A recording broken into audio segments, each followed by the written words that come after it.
the Fairy Temple, or Oberon's Chapel. Robert Herrick. A way enhanced with glass and beads there is, that to the chapel leads, whose structure, for his holy rest, is here the halcyon's curious nest, into the which who looks, shall see his temple of idolatry, where he of godheads has such store, as Rome's Pantheon had not more.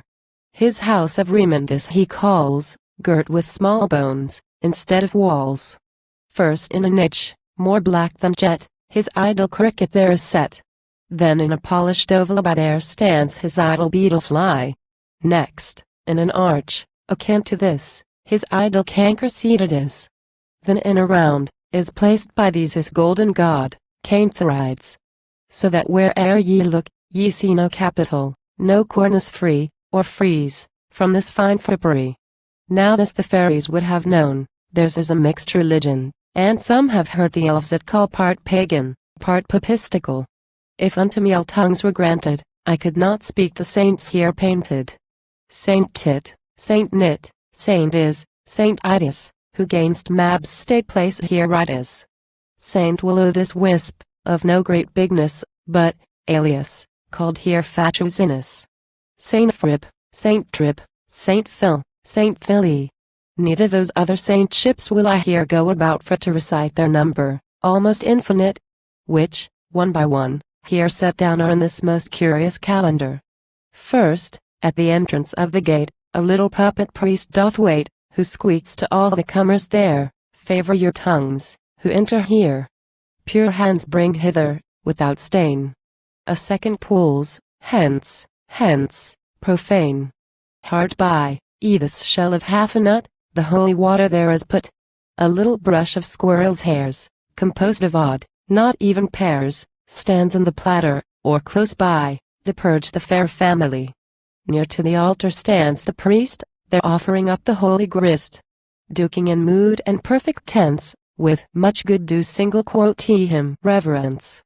The altar is not here four square, nor in a form triangular, nor made of glass, or wood, or stone, but of a little transverse bone, which boys and buckled children call, playing for points and pins, cockle, whose linen drapery is a thin, subpipe ill, and ductile codling's skin, which o'er the board is smoothly spread with little seal-work damasked.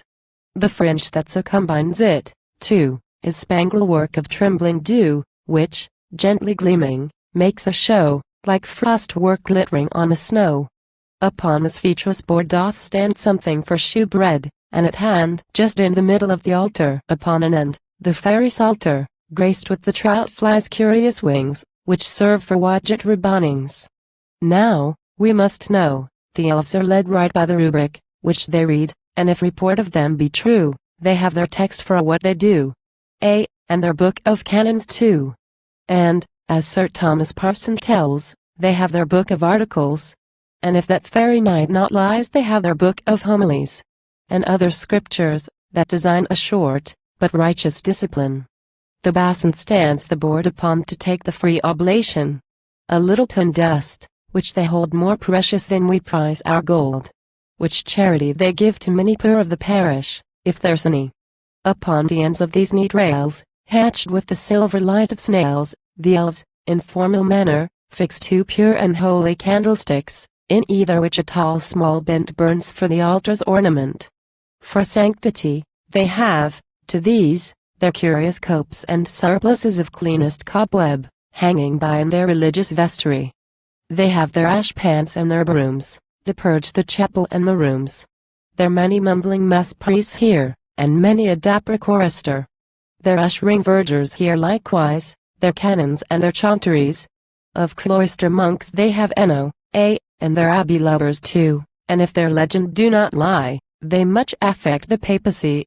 And since the last is dead, there's hope of Boniface shall next be pope. They have their cups and chalices, their pardons and indulgences, their beads of nits, bells, books, and wax candles, forsooth, and other knacks. Their holy oil, their fasting spittle, their sacred salt here, not a little. Dry chips, old shoes, rags, grease, and bones, beside their fumigations. Many a trifle, too, and trinket, and for what use, scarce man would think it.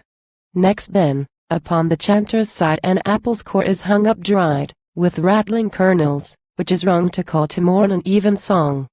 The saint, to which the most he prays and offers incense nights and days, the lady of the lobster is, whose foot pace he doth stroke and kiss, and, humbly, chives of saffron brings for his most cheerful offerings.